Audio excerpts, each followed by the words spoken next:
Kei ngā peka tītoki, kei ngā manga maere o te wao nau mai anora ki te pai o Party People. E tukuna atu nei I runga I ngā iarere o Ranginui kia tatu iho ai o na painga ki runga kia papatua nuku e hora nei ko mihi ngā rangi ahau. E whakamāno atu nō reira tēnā koutou katoa. Welcome to Party People, funded by the Public Interest Journalism Fund. The bad news is we are still in emergency accommodation, waiting for the borders of the RNZ studios to let us through again. The good news is that Shane and I are joined by, drumroll, a manuhiri tuarangi meki. He is the yak daddy of conservative politics, the man who most succinctly described Maureen Pugh's contribution to Parliament. The second best looking MP Tauranga's ever had after Bob Clarkson. Repping Ngāti Kino Haku in the mighty King Country, we have Simon. Tēnā koe. What have you been up to? I'm really busy for an unemployed person, actually. I'm doing podcasts with famous people. I'm going to lunch. I'm thinking about the world's problems. I'm watching Netflix. You've got the main job. No, I don't. Making the lunches. Yeah, exactly. Doing the school I do a bit of that. I've dropped the kids at school this morning, so yeah, it's good. But you're not going to let us in on any employment coming in the just pursuing opportunities. As Shane has told me off air, it can be very hard for MPs. We have a window of time, 18 months, and so I'm just busy cleaning that window. Did you catch his valedictory speech I did. recently? I did, the 14 If you points. were to review it, what would you say? I know. I think that, he told people to be bold, not to be beige, the 14 points. No, I listened to it. I thought it was a very good valedictory. Often, politicians, the best speeches they ever give is their valedictory or the concessions when they lose. But no, it was a very good speech. Yeah, and some messages in it for us all. Did you enjoy it? Did you get to the green parrot? I must admit, it exceeded my expectations. I went down not sure. Would I sound like a bit of a grumpy old man? And no, it went well. And the commentators were kind. I mean, people are always nice to you. Well, they're not always, actually. When you're leaving. They're usually. So I got that, and I'm... When you're arriving and when you're leaving. Yeah. The gallery's lovely. There's nothing wrong with that. I don't mind that. The other thing I mean, even Shane is being nice to me. I just How want to good say, is this? I just want to say this, whether you loathe him or you love him, and there's been times when I've absolutely loathed him, times when I love the brother, but I think that you can say to Simon, he's always been true to his political instinct and guts, and I think not enough people. And that was the speech. Still being nice to you. No, I like that. And then that was the speech. I want to see a bit more of that. I'm concerned that we're talking about off air, going into the next election, it just might be a bit beige, and I want to see a bit of, we're commentators here. We need a bit of interest. True. We can't have this beige and... Because this is Party People through a Māori lens, tell us a little bit, Ngāti Kino Haku. Whereabouts in Maniapoto are you from? Oh, yeah, Oparuri, close to Waitomo there. And, I think the thing I always reflect, I suppose, as a politician now today at least a political commentator, is it wasn't really until, it's a weird thing, becoming a political leader, actually, that it forced me in a good way to think about some of these things and to go back there and to meet whānau. And it's been a great, I hate this word, but it has been a great journey. When you were in politics, were you aware that people from Oparure and Ngāti Kino Haku owned you? Yeah. And when you went there, we were Some like, of them. Shivers. Well, every time I talk to the Te Kanawas and all of those ones, they're like, yep, he's from our marae. And what's also true is when I was on the pai at various places, I always felt actually even Tainui, Maniapoto country, I got a much better hearing than perhaps I did in other parts of this land of ours. And so I appreciated that. Ka pai.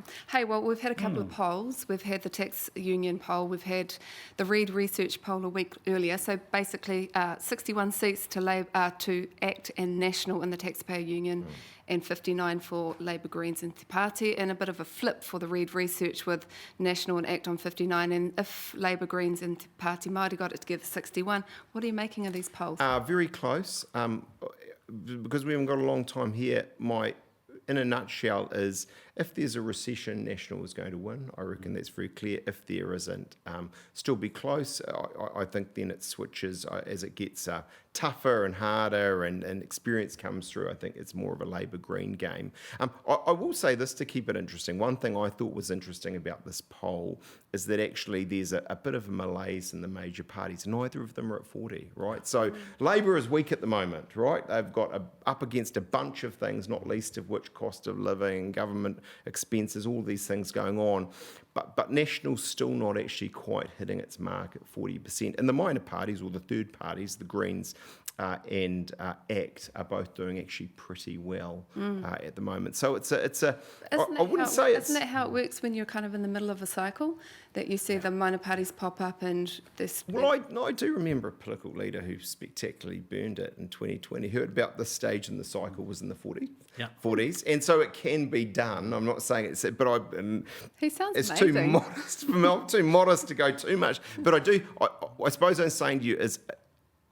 Actually, the key years there was a dominant party. It was National. It was always in the 40s. Right at the moment, yeah, we know Labour's come off a bit, but National. I'm just simply saying, actually, National's not there in the 40s either.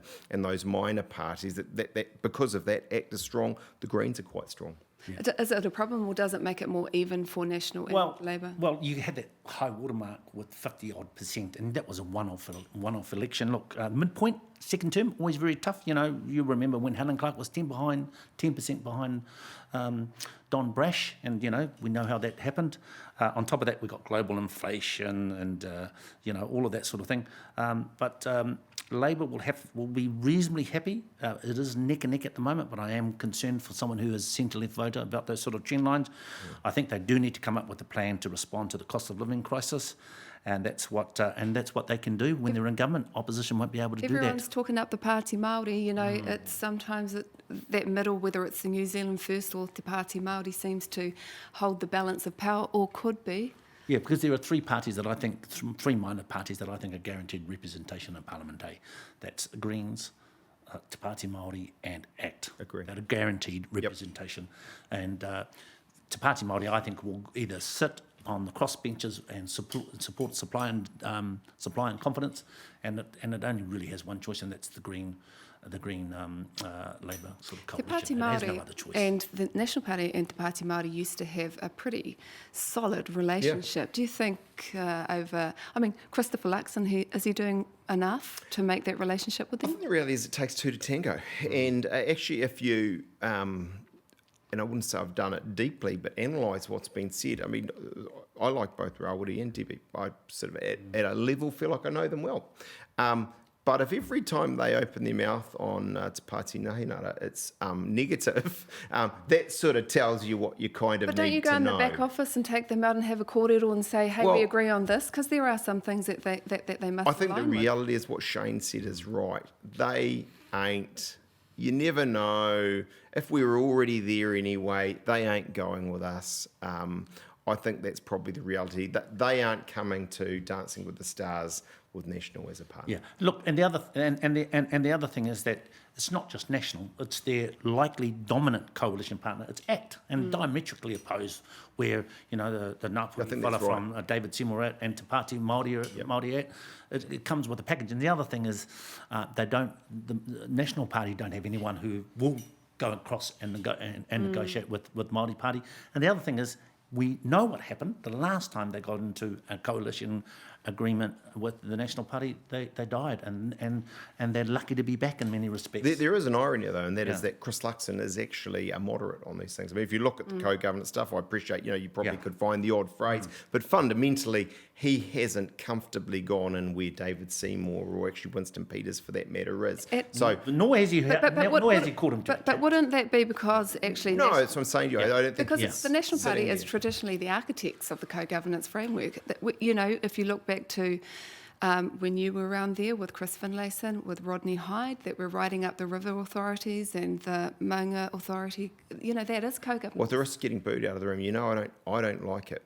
And the reality is, I think there's one thing to dip your toe tentatively in the water, which is what Finlayson et al. Yep, I was at Cabinet did as well. I think it's another thing to dive on in. And I think the reality is, if you look at what's going on right now, it's a much more systematic thing across big sectors, and that's where the discomfort amongst, you call it what you will, Pākehā, Middle New Zealand, I think comes from. And I think, we'd be wrong to say, oh, look, that's just redneckism or something. No, there's, I think, a real, genuine Middle New Zealand discomfort about this. Oh, except when we were doing those things, which was tinkering on around the edges, that was whipped up by conservatives. Don Brash and the Ottawa speech, which was pretty moderate. The thing is, Simon, that you've used an analogy of the awa. We've been swimming upstream, and we've been part of mainstream health funding, and it's not benefiting our people. It's not benefiting the taxpayer. We've almost got to the point where we have nothing to lose. And I did listen to your speech very carefully, and you talked about privilege, that you as an individual Māori don't need this privilege. Well, we're a collective people, and we're not privileged. We look at the mortality rates, we look at the diabetes, disproportionately waiting lists, our overrepresentation on waiting lists disproportionately. It just shows that the system hasn't changed. We all agree. I think at this table, we need a new construct. There's not a disagreement with me, and I've said this in my book, National Identity, by the good books to you. I've said this in Parliament. We don't disagree on the problem, right? I get institutional racism. I get that there are historic factors that have got us to where we're at that lead to all the things you're talking about. Where we disagree, and I suppose it is at some levels these are blue, red, black, yellow distinctions is on the solution. Can I just come back to you? So hang on, Shane. So you aren't a fan of your former colleague Chris Finlayson's work? Like I say, I think it's like all these things. When you do it incrementally and slowly, and you read the cabinet paper, you say, "Oh, what's that really mean?" Controversial though, because if you look at the success of the river authorities, I mean, how else were you going to include Waikato Tainui? But isn't that my point? A one-off, incremental step, which pragmatically at the time sort of makes sense. People have their different views, but sort of makes sense. That's one thing.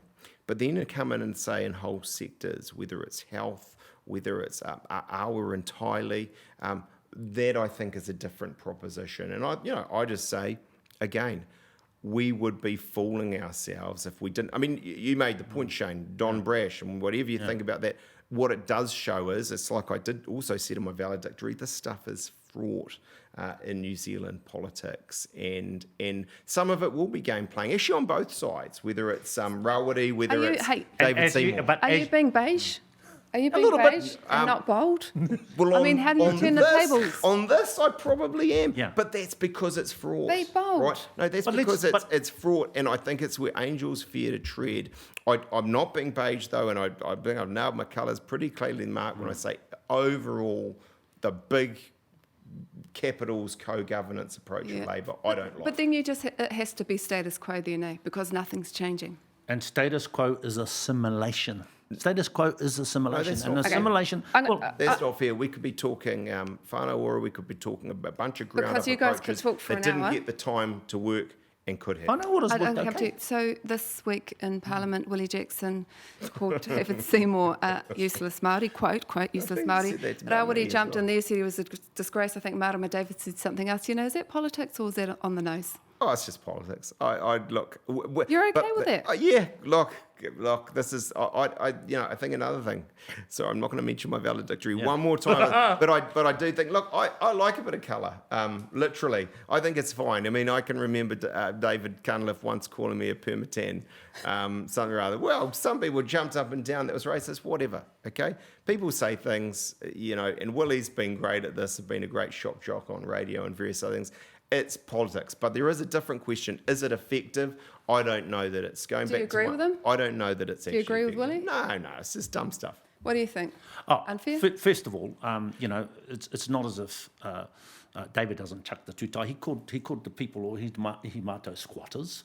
He released a code that was meant for kaumātua in West Auckland that undermined a national rollout. So he calls a spade a spade. You guys do I agree with that term? I think he is koretake. I think he is koretake when it comes to arguing a kaupapa, and I think that's what it's all about. It's not about the individual.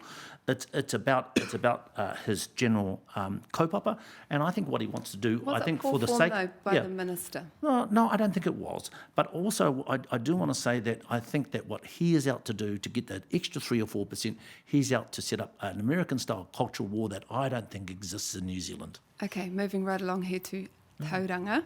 So Winston Peters has finally ruled himself out and his party this morning. There's no comeback to Tauranga Moana for him. The Māori Party has announced it's too unsafe for them to stand in Tauranga. Is Tauranga a hotspot for white supremacy? No, I know more than Tamaki Makaurau or the Waikato or any other part of New Zealand. It's not to say you won't find people. Do you think the that have media just racist reports views. badly on them because they do have some reports coming out of there where, letter drops and... If I thought long and hard enough about it, and I confess I haven't, I could find the same in Christchurch. I could find the same in other places. So no, I reject that. I don't think you can say that. I think, isn't it interesting? Actually, it's the same with Winston. Winston says, "Oh no, I'm not standing because that Bridges has been naughty having a by-election and that's too expensive." Isn't the reality Winston's not standing because he's not going to win?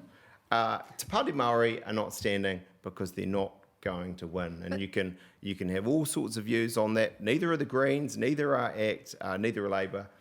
National's going to. It is a very Māori seat, though. The area, the Bay of Plenty there. Yeah. So, and Rawiri does very well there. So, Yeah. shouldn't they be given an opportunity to stand with it and a safe one? Well, if they wanted to, they could. Look, I'm born and bred in the Bay of Plenty. There is a hotbed of conservatism. Make no mistake about it. Served me well Yeah. for 14 years. Yeah, I get You that. leave it alone, Shane. Hey, but as soon as it was out, he was out of Dodge City. He was gone. Up to You've Tamaki left them. Makaurau. You've just left them. That's Up to Tamaki Makaurau. You have, though. You've come all the way Career to opportunities. Tamaki Makaurau. But you know what? Folks that are sort of don't live in their own rohe, we're always quite nostalgic about where we are. Look, my experience, and I think it's sort of, he left it too. when the taxpayer, You were from yeah, I Kawerau. did. You keep talking about Kawerau, but I'll go back there one day, and I won't. And when they bury me 6 feet under, that's it for me. But look, I just think that there's no mistake when the taxpayers union wants to sort of rack up their troops, they go to Tauranga. Don Brash, when he wants to rack up his troops, he's go to Tauranga. I think there is a level of conservatism in Tauranga. What do you make of of the final contenders for Tauranga? Well, National Party was always going to win it. I think Labour come within 2,000 at the last election. That was a one-off. Yeah, I think National will win it. I think you could put a sort of a beige poodle in that, put a National rosette on it, and they'll win the election. No beige. It's got to be bold. Sam Uffendale. Good. Uffendale. I don't know him well. What's he got to 2 or offer the 3 National times, Party? But I like him. He seems like a good guy, and I think he's got good values, and he's got a good backstory. So he'll go well. Do you know Tania Tatzel very well? Yeah, I do. Rate her? Yeah, I do. Should she have been chosen? In the end, she made her decision. I think I don't mind saying what I think the reality is with her. She, I've got lots of catch cries on this podcast, but it was a bird in the hand, two in the bush. She is a well-known, hugely well-regarded Rotorua councillor. She, I think, has more than every chance of being the next mayor, and she decided that's where it was for her.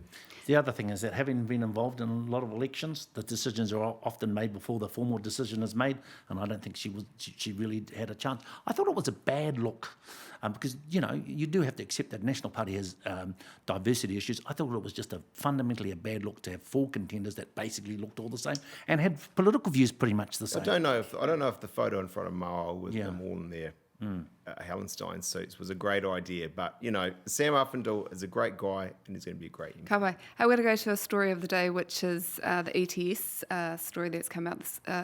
There's a bit of a hoo-ha about that.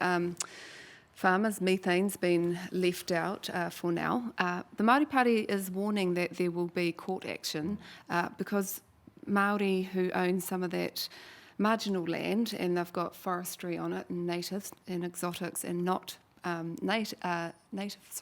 pine. They've got pine on it. Not natives are going to be, targeted, and they're going to lose some of their income. Do you think that's fair? That Well, let me surprise you, because I like to surprise and Yes.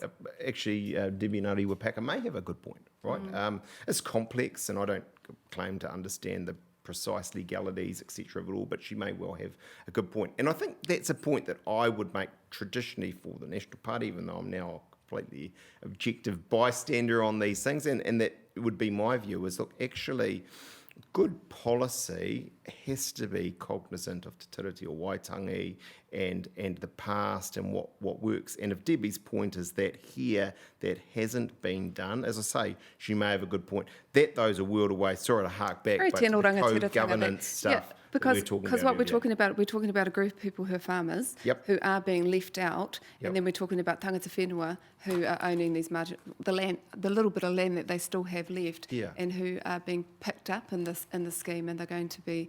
So you think it's a treaty breach? Well, I'm not. I can't say that, because that would require a $1,000 an hour You legal can say opinion. it. Look, if I'm you just want to saying, pay you for can that, say I'll give it a No, go. I'm happy for you to say it. You reckon it's a treaty breach? What I'm saying to you is she may have a point. It's complex, but she may have a Yeah, point. well, I don't think it's going to see the light of day, to be honest. Look, forestry has been good for Māori. I'm concerned You're about... from forestry Yeah, town. yeah, I am. Well, and we've got lots of jobs, new jobs that's been created about that, and we'll get to a stage where we'll be able to sell our But carbon credits should back. there be like a 5 or 10 year kind of Yeah. plan that they're able to, Yeah, and some assistance for them to Well, replant Here's native? part of the problem, and you've said it 2 or 3 times. It's marginal land where a lot of other things can't sort of grow on Grow. it, and that's often Actually, you can't even access some of that's it. often the basis of treaty settlement, that we get given land, but it's marginal land. But you know what? I think we've got to get the ecosystem right and the balance right between native and exotic. But right now, the current construct has to stay in place, and I think it will. Labour, the Greens, won't want to get into scrap with Māori forestry owners over this. It's an unnecessary scrap. Ramraids, it's been talked about in the news a lot at the moment. Children's Commissioner says it's a spike rather than a trend, and that it's actually created through families living in total state of hopelessness. Thoughts? I've got a really high regard for Frances Evers. Actually, we've worked together on both sides, against each other, with each other in the same firm, and I think she's a great pick as Commissioner. I think the reality is this is a both thing, right? Actually, history, education, welfare, health, all of these things are required to ensure we have less crime in the future.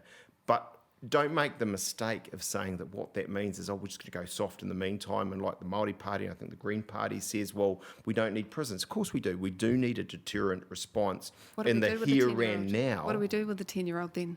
Well, you know, a 10-year-old actually is a different kettle of fish, and I appreciate some of them are 10-year-olds, right? Because legally, they're not within the purview of the adult court.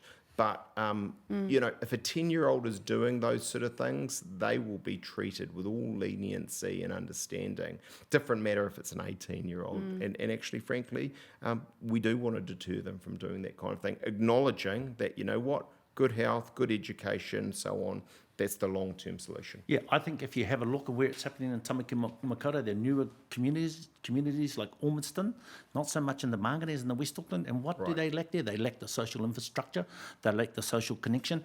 And I reckon that if you gave Manukau Urban Māori Authority or Waipareira Trust the resources, because we're probably only talking about 20 families that could turn this around quickly. And I think that's what needs to be done. We need a coherent approach. Having said that, of course, victims ought to be able to go amongst their lawful business. When we say that 9-year-olds, there's a softly approach, actually, Oranga Tamariki gets them pretty quickly. And, you know, and what does disturb me, Simon, and I hope it disturbs you, is that we've had mainstream platforms say, let's reintroduce borstals again. You know what borstals do? They wreck kids for life. I don't agree with anything. So I'm just simply saying, right? Let's not excuse it, though. A ram rate is wrong. And if you're an adult, it does deter need a strong answer. I agree. But if you have no hope, you do this crap. Thank you. Kia tēnā kōrua. Now, before we go, because I have to do this, I've got a mihi to our friend, the Honourable Tau Hinari, who is taking his guitar and moving to another party. He's moving on from Party People. We want to thank you, Tau, for all the taonga he shared with you, your passion, your mātauranga, your kōrero, and most importantly, your cricket commentary and your love of golf. Nō reira, e te rangatira e tau, ka nui te mihi matihiri ki a koe. Simon, You got a story about Tau? Love Toe. What I loved about him was his fierce, crazy anger in Parliament, the kind of fierce, crazy, Not random beige. anger. It's definitely not that beige. Absolutely wasn't beige, and we don't see enough of in Parliament today. Ka pai. Hey, just before we go, the Aussie elections are on Saturday. Got any predictions? Well, it's looking like it's Anthony Albanese and the Labour Party. And, the shame of it is, look, whoever wins, I don't know that we've got that much sense of what they do in government, and I don't like that, and I don't want to see it in New Zealand in 2023. Labour will take 80 seats. I think it's going to be a reasonably handsome win. The momentum is, and the wind is behind their back. Yeah, I think it's going to be a fairly decent win for Labour, and I think it'll be clean. What does that mean for our government? Well, it's a funny old thing, isn't it? Because what it says at a very basic level, I'd be careful about this, is, you know what, when people are hurting and interest rates are going up, inflation and so on, a government of the day has to watch out. I think Shane made a fair point, which is what the government needs right now is a really clear, strong, compelling program on cost of living. If they do that, they can still win in 2023. If they don't, and if there's a recession, they're dog tucking. The next few months is all about inflation. It's like going to a really nice hakere, but someone gets the kainga piro right at the end. It permeates right throughout. Inflation, and this is what this government needs to focus on. Correct. What would you be doing? I'd get rid of the kainga piro. I would be spending wisely in middle New Zealand and helping those most at Bringing need, out the whistles, because I think we can work. A lot of this is international and it will work itself out, but it's the hurt in the meantime. And what will happen is that people will make. I think they could make up a fair chunk of New Zealand could make up their mind prematurely and say, we're going to look at it. That is the very real danger for Labour. Yeah. And I think what National's also done quite well, you've seen a dribbling of stories in the last 2 or 3 weeks of, this crazy expense. Yeah. They're wasting money. It might only be 50K, it might be 200K. But if they can keep doing that, New Zealanders start saying, you know what, these guys are wasting money, and here's me, and I can't afford my groceries. That is a real problem for Labour. They can turn it round, but I'm with Shane, but it will require a serious focus on that to the expense of a lot of the other stuff they've been up to. Causation is irrelevant. The fix is important. Tips for free. Tēnā kōrua. Thank you so much. That's Party People for this week. Don't forget you can catch us on all the Apple Podcasts, RNZ's YouTube page, and ka nui te mihi ki te Puna Whakatongarewa nō rātou te pūtia. Ka hiki I konei te wāhi ki a mātou I tēnei wā, ka mihi atu ki aku manuhiri a Simon, Shane, tēnā koutou.